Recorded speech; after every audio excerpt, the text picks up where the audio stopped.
बानी पीटीआई से मुलाकात न करवाने पर जेल सुपरिटेंडेंट के खिलाफ तौहीन अदालत केस की कॉज लिस्ट से मनसूख करने पर इस्लामाबाद हाई कोर्ट के जस्टिस सरदार एजाज इसाक ने तौहीन अदालत की कार्रवाई शुरू कर दी। डिप्टी रजिस्ट्रार जुडिशल को तहरीरी जवाब जमा करवाने का हुक्म। एडवोकेट जनरल इस्लामाबाद से भी जवाब तलब। जस्टिस सरदार एजाज इसाक ने रिमार्क्स दिए, क्या रियासत जज की मर्जी के बगैर केस लार्जर बेंच मुंतकिल करने की हिमायत करती है? ये करने के बजाय आप उनकी अदालत की बुनियादों में बारूद रखकर उड़ा देते। रियासत चाहती है कि जजेस बस उसकी मर्जी के मुताबिक फैसले करें और यहाँ बैठकर बस नौकरी करते रहें। डिप्टी रजिस्ट्रार जुडिशल सुल्तान महमूद ने बताया कि चीफ जस्टिस ऑफिस से हिदायत आई थीं। कहा गया लार्जर बेंच बना दिया है, इस केस की कॉज लिस्ट मनसूख कर दें। अदालत ने कहा, क्या चीफ जस्टिस के पास एक जज के पास ज़ेर समाअत केस उसकी मर्जी के बगैर दूसरे जज को मुंतकिल करने का इख्तियार है? आप एक चीज़ को अना का मसला बनाकर जो कुछ कर रहे हैं वो हाई कोर्ट के बखी उधेड़ देगा। रियासत ने अगर फैसला कर लिया है कि उन्होंने अना की जंग जीतनी है तो उनका यहाँ बैठने का कोई फ़ायदा नहीं। मिसाल यूसुफजई ने कहा कि हमारे साथ बाहर ये हो रहा है तो बानी पीटीआई बुशरा बीबी के साथ जेल में क्या करते होंगे। उस पर जस्टिस सरदार एजाज इसाक ने कहा कि आप वो बात कर रही हैं, हमें तो अपने इदारे की फ़िक्र हो गई है। गाइडेड मिसाइल आपकी तरफ जा रहा था, वो अब हमारी तरफ आ रहा है। मज़ीद समाअत कल तक मुलतवी।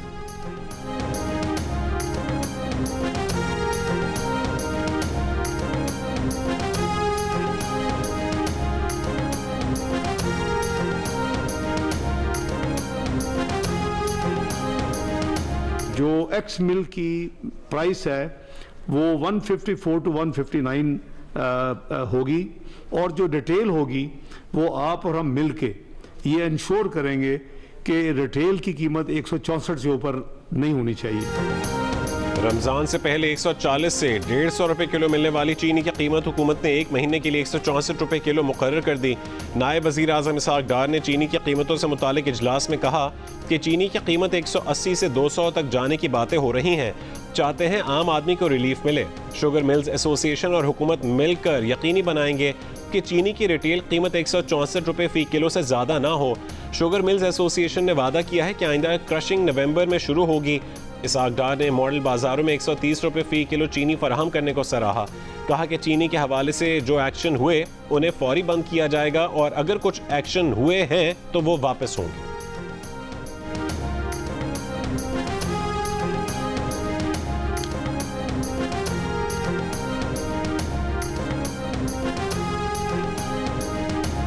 बरतानिया में कौमी एयरलाइन समेत दीगर पाकिस्तानी एयरलाइंस पर 5 साल से लगी पाबंदी हटने का इम्कान। बरतानवी एयर सेफ्टी कमेटी का अहम इजलास कल होगा। हुक्काम को बरतानिया में पाकिस्तानी परवाज़ों पर लगी पाबंदी खत्म होने की उम्मीद। 29 नवंबर 2024 को यूरोपीय एविएशन सेफ्टी एजेंसी PIA की यूरोप के लिए परवाज़ों पर आयद पाबंदी खत्म की थी। 10 जनवरी 2025 को तकरीबन 4.5 साल बाद यूरोप के लिए कौमी एयरलाइन का फ़्लाइट ऑपरेशन बहाल हुआ। 2020 में कराची तैयारा हादसे के बाद उस वक्त के वज़ीर हवाबाजी गुलाम सरवर खान ने बयान दिया था कि कौमी एयरलाइन के 30 से 40% पायलट्स के लाइसेंस जाली हैं। इस बयान के बाद European union aviation safety agency ने PIA की यूरोप और बरतानिया के लिए परवाज़ों पर पाबंदी आयद कर दी थी।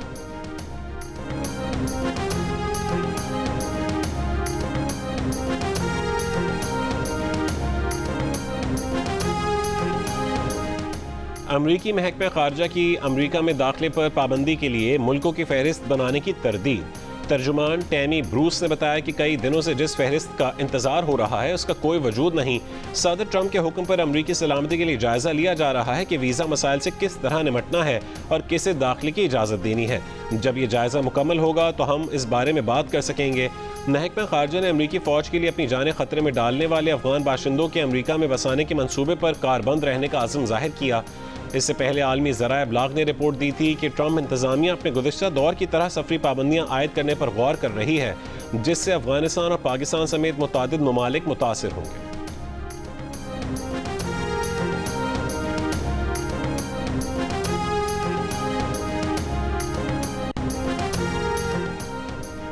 पच्चीस रोज से बंद पाक अफगान तिजारती गुजरगाह तुरखम कुछ देर बाद माल बरदार गाड़ियों के लिए खुल जाएगी। अफगान फोर्सेस की फायरिंग से मुतासर इमिग्रेशन सिस्टम की मुरम्मत तक पैदल आमदोरफ्त मुअत्तल रहेगी। तुरखम सरहद से अफगान मरीजों को आज से हंगामी बुनियादों पर आमदोरफ्त की इजाज़त होगी। तुरखम सरहद पर कशीदगी के खात्मे के लिए पाक अफगान फ्लैग मीटिंग में इत्तफाक। 21 फरवरी को तोरखम सरहद से मुत्तसिल अफगान फोर्सेस की तरफ से तामीरात पर कशीदगी पैदा हो गई थी, जिसके बायस तोरखम सरहदी गुजरगाह हर किस्म की आमदोरफ्त के लिए बंद थी।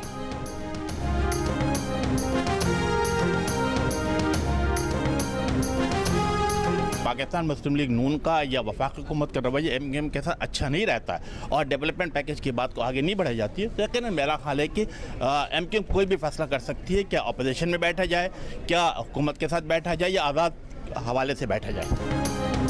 एमक्यूएम पाकिस्तान की हुकूमत से अलग होने की धमकी, मुशावरत के लिए राबता कमेटी का इजलास बुला लिया।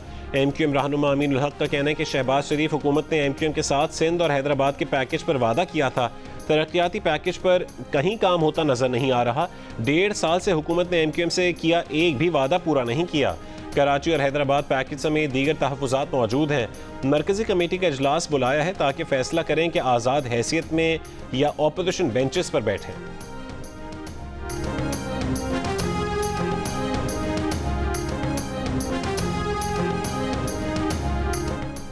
चेयरमैन पीटीआई बैरिस्टर गौहर का कहना है कि दहशतगर्दी के खिलाफ सबको एक होकर सोचना चाहिए।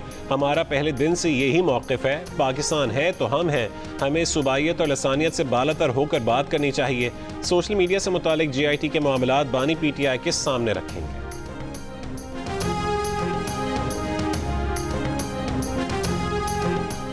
बानी पीटीआई की बहन अलीमा खान ने जीआईटी के सामने पेश हो गई। ज़राए के मुताबिक आईजी इस्लामाबाद की सरबराही में जीआईटी के अलीमा खान से तहरीक इंसाफ के सोशल मीडिया अकाउंट से मुतालिक पूछगछ। अलीमा खान को जीआईटी ने 3 दिन पहले तलब किया था, ताहम उनकी दरख्वास्त पर आज उन्हें बुलाया गया। गुज़िश्ता पेशी पर अलीमा खान के वकील जीआईटी में पेश हुए थे।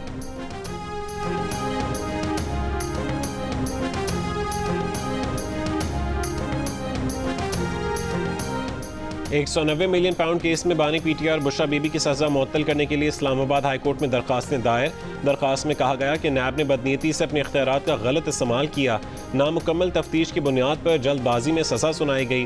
नेशनल क्राइम एजेंसी हुकाम को शामिल तफ्तीश भी नहीं किया गया।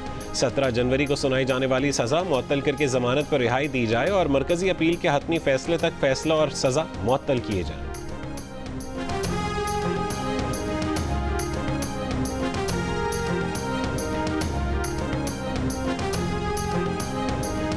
चौबीस और 26 नवंबर को एहतजाज केस में रावलपिंडी की सदाद दहशतगर्दी अदालत ने अपोजिशन लीडर उमर अयूब की अदम हाजिरी पर जमानत खारिज कर दी।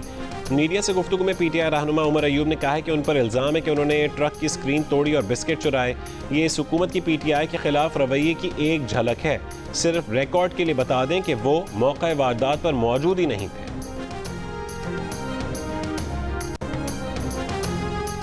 वज़ीर आज़म शहबाज शरीफ 3 रोज़ा दौरे पर सऊदी अरब रवाना। सऊदी वली अहद मोहम्मद बिन सलमान से मुलाकात मुतवक्के। दोनों रहनुमा तिजारत के फ़रोग़, शराकत दारी, इक़्तिसादी ताउन बढ़ाने पर तबादला ख्याल करेंगे। सऊदी रवानगी से पहले वज़ीर आज़म शहबाज शरीफ ने पौधा लगाकर शजरकारी मुहिम का आगाज़ किया। तकरीर से खिताब में कहा है कि शजरकारी मुहिम से बीमारियों और माहौलियाती आलूदगी में कमी आएगी। चारों सूबों आज़ाद कश्मीर, गिलगित बल्तिस्तान में 4 करोड़ 17 लाख पौधे लगाए जाएंगे। शजरकारी मुहिम में पूरी कौम, खुसूसन नौजवान और किसान बढ़ चढ़ कर हिस्सा लें।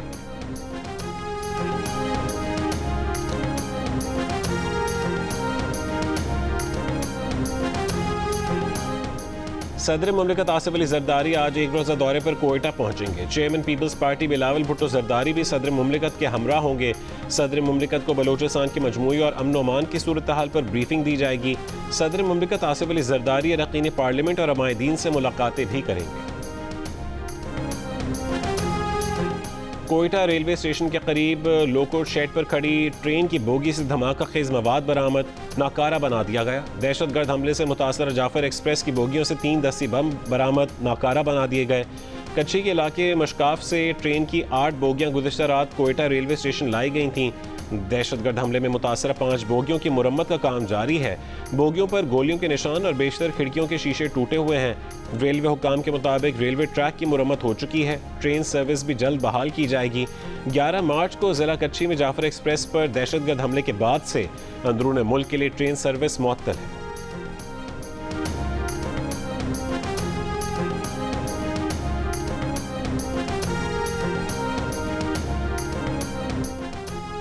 कोयटा की जामियात में तदरीसी अमल सिक्योरिटी खदशात की बिना पर गैर मुइना मुद्दत के लिए मुअत्तल कर दिया गया। Balochistan university, women university, IT university और यूनिवर्सिटी ऑफ तुर्बत में तदरीसी अमल मुअत्तल है। यूनिवर्सिटी इंतजामिया के मुताबिक जामियात में तदरीसी अमल ऑनलाइन कर दिया गया है। तुर्बत यूनिवर्सिटी को चंद तलबा के खिलाफ डिसिप्लिन की खिलाफ वर्जी पर जारी एहतजाज के बायस बंद किया गया है।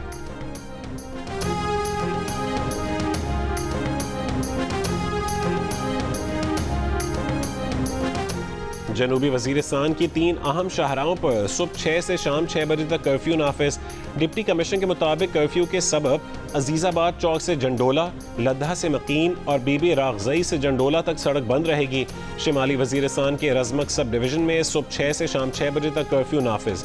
आलमी बैंक ने पाकिस्तान के लिए 10 करोड़ 20 लाख डॉलर कर्ज की मंजूरी दे दी। रकम मौसमियाती तब्दीली से मुतासर गरीब काश्तकारों के लिए इस्तेमाल होगी।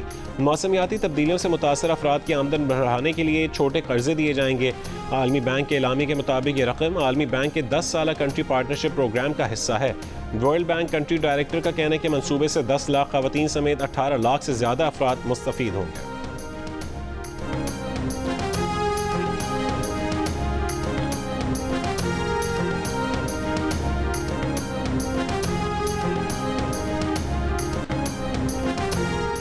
पाँच साल में इस्लामाबाद में एहतजाज से निमटने के लिए सरकार को 1 अरब 35 करोड़ 58 लाख रुपए से जायद खर्च करना पड़े।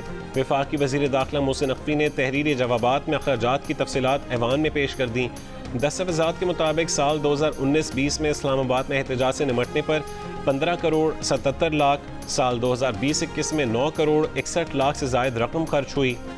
साल 2021-22 में 27 करोड़ 79 लाख 48 हज़ार, साल 2022-23 में 72 करोड़ 40 लाख 31 हज़ार, जबकि साल 2023-24 में 10 करोड़ रुपए खर्च हुए। ईद उल फितर 31 मार्च को होने का इम्कान। महकमे मौसमियात के मुताबिक शवाल के चांद की पैदाइश 29 मार्च को होगी। 30 मार्च को रुयत के वक्त चांद की उम्र तकरीबन 27 घंटे होगी, जो आम आंख से देखा जा सकेगा। ग़रूब आफ्ताब के बाद चांद 70 मिनट तक आसमान पर मौजूद रहेगा। ईद उल फितर की तातीलात पीर 31 मार्च से बुध 2 अप्रैल तक होंगी। वफाकी हुकूमत ने नोटिफिकेशन जारी कर दिया।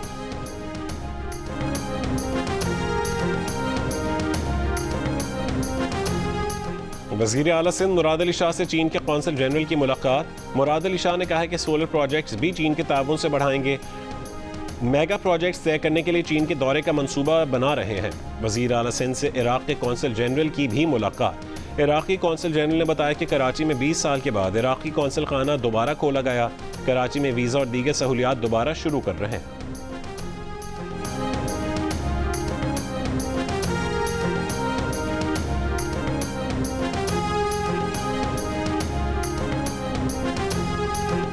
जुमे से कराची में गर्मी बढ़ने की पेशगोई। दर्जा हरारत 37 से 38 डिग्री तक रहने का इम्कान।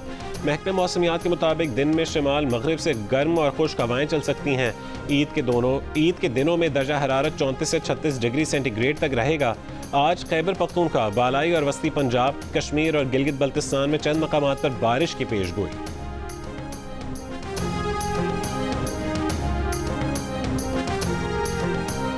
चार सद्दा के इलाके उमर जई बाजार में नामालूम मोटरसाइकिल सवार ने ट्रैफिक एहलकार को फायरिंग करके जख्मी कर दिया। CCTV में देखा जा सकता है कि मोटरसाइकिल सवार ने ड्यूटी पर मामूर एहलकार पर फायरिंग की और फरार हो गया। जख्मी एहलकार को तशवीशनाक हालत में पेशावर मुंतकिल कर दिया गया।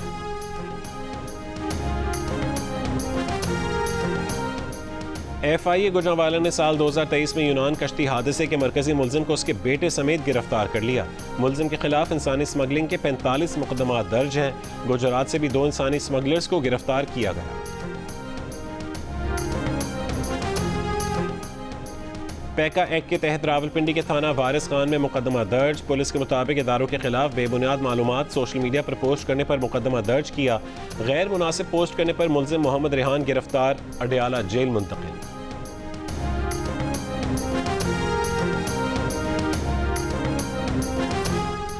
दादू में सोशल मीडिया पर बम धमाकों की अफवाह फैलाने के इल्जाम में 34 अफराद पर मुकदमा दर्ज। SSP दादू के मुताबिक A सेक्शन थाने में पैका और दहशतगर्दी दफात के तहत मुकदमा दर्ज किया गया। मुकदमे में नामजद अफराद की गिरफ्तारी के लिए टीम बना दी गई है।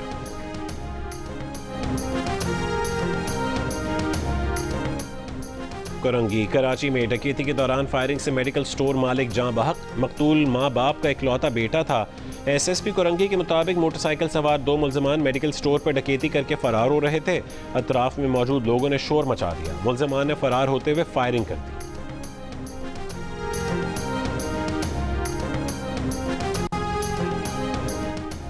दरियाए सिंध से नई नहरें निकालने के मंसूबे के खिलाफ सिंध में एहतजाजी मुजाहरों का सिलसिला जारी है। कौमी अवामी तहरीक ने टंडो जाम में रैली निकाली। सरबरा अयाज लतीफ़ फलीजो का कहना है कि समंदर सिंध के देहात, शहर और ज़मीनें निगल रहा है। चोलिस्तान और दीगर कैनाल बनी तो सिंध का पानी बंद हो जाएगा। पडीदन में हारी तहरीक, अवामी तहरीक और सिंधियानी तहरीक की एहतजाजी रैली। लाड़काना में वकला का एहतजाज 46वें रोज़ भी जारी रहा। अदालती उमूर का बॉयकॉट। हैदराबाद में काश्तकार सड़कों पर आ गए। सखर में रीडर्स फोरम के तहत रैली निकाली गई।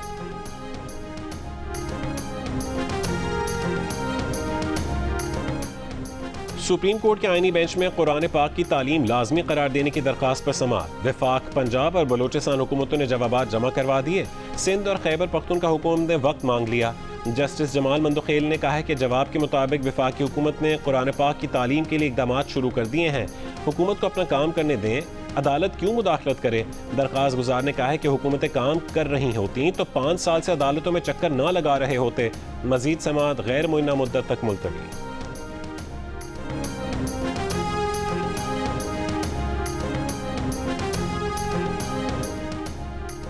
सिंध में रवां साल के 2 महीने में खसरे से 17 बच्चे इंतकाल कर गए। महकमा सेहत सिंध के मुताबिक खैरपुर में 10, कराची में 5, सखर और जैकबाबाद में 1 बच्चा फौत हुआ। सिंध में रवां साल के 2 महीने में खसरा से 1100 से ज़ायद बच्चे मुतासिर हुए हैं।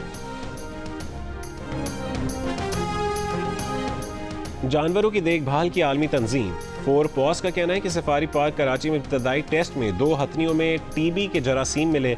मजीद टेस्ट करेंगे। हथनियों के इलाज की निगरानी के लिए 18 रुकनी टीम बना दी गई है।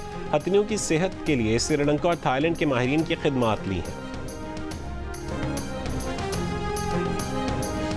पाकिस्तान समेत दुनिया भर में डिजिटल लर्निंग का दिन। ये दिन मनाने का मकसद तालीम में डिजिटल लर्निंग और टेक्नोलॉजी की अहमियत को उजागर करना है। वज़ीर आला पंजाब मरीम नवाज ने अपने पैगाम में कहा है कि डिजिटल लर्निंग के दौर में तरक्की टेक्नोलॉजी और जदीद तालीम से मशरूत है। पंजाब में नौजवानों को international market based advance IT training programs करवाए जा रहे हैं।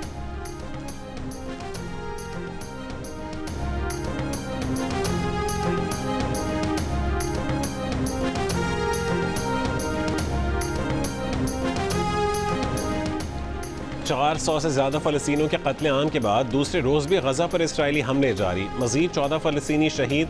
गज़ा सिटी पर एक हमले में 5 मंजिला इमारत मलबे का ढेर बन गई। 30 अफराद के मलबे में दबे होने का खदशा। फ़ज़ाई हमलों के साथ साथ गोलाबारी और हेलीकॉप्टर से हमले। मशीन गनों से रिहायशी इलाकों, पनागाहों और खैमा बस्तियों पर हमले जारी। सरहदी बाढ़ के साथ इसराइली टैंकों ने पुदशनें संभाल लीं। इसराइली वज़ीर आज़म नेतन्याहू ने कहा है कि फ़ज़ाई हमले सिर्फ इब्तदा हैं। जब तक हमास इसराइल के लिए ख़तरा है, कार्रवाई करते रहेंगे। व्हाइट हाउस ने कहा है कि हमास ने यरगमालियों को रिहा ना करके जंग का रास्ता इख्तियार किया। हमास का दोस्त ममालिक से इसराइली हमले रोकने के लिए अमरीका पर दबाव डालने का मुतालबा। हूसियों की अक्सरियती तंजीम अंसारुल्लाह ने इसराइल पर हमले शुरू कर दिए। हाइपरसोनिक मिसाइल से इसराइली फ़ज़ाई अड्डे को निशाना बनाया। इसराइल का दावा है कि मिसाइल पहले ही तबाह कर दिया। गज़ा में इसराइली हमले दोबारा शुरू होने के बाद रफ़ाह क्रॉसिंग बंद कर दी गई।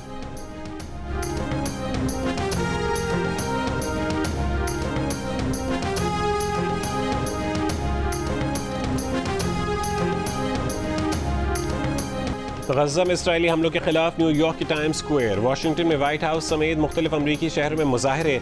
इसराइली हमले रोकने और फ़लस्तीन के हक़ में आवाज़ उठाने वाले महमूद खलील की रिहाई और बेदखली रोकने का मुतालबा। मकबूजा बैतुल मक़दस में भी इसराइलियों का एहतजाज।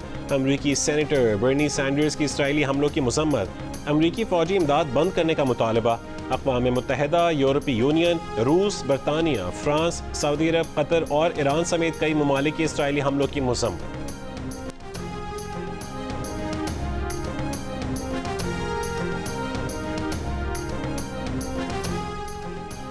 पाकिस्तान की गज़ा में इसराइली फ़ज़ाई हमलों में 400 फ़लस्तीनियों की हलाकत की मज़म्मत। तर्जुमान दफ्तर ख़ारजा ने कहा है कि इसराइली हमले सीज़ फायर मुआहदे की खिलाफ वर्जी हैं। आलमी बिरादरी गज़ा और मशरिक़ वस्ता में क़याम अमन के लिए किरदार अदा करे।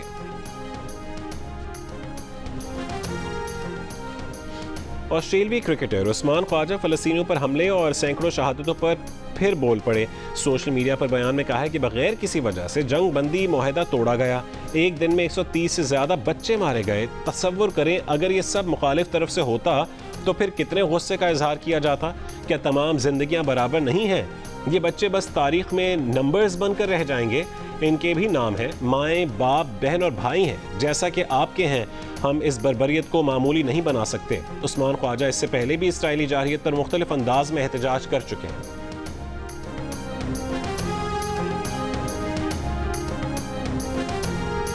अमरीकी वफाकी जज ने इस्तेदाद कार से मुतालिक महकमा डॉज और इलॉन मस्क को US एड के खिलाफ मजीद इक़दाम करके उसे ख़त्म करने से रोक दिया। ट्रंप ने फैसले के खिलाफ अपील का ऐलान कर दिया। मुकदमा US एड के 2 दर्जन से ज़ायद मुलाजमीन की जानिब से दायर किया गया था।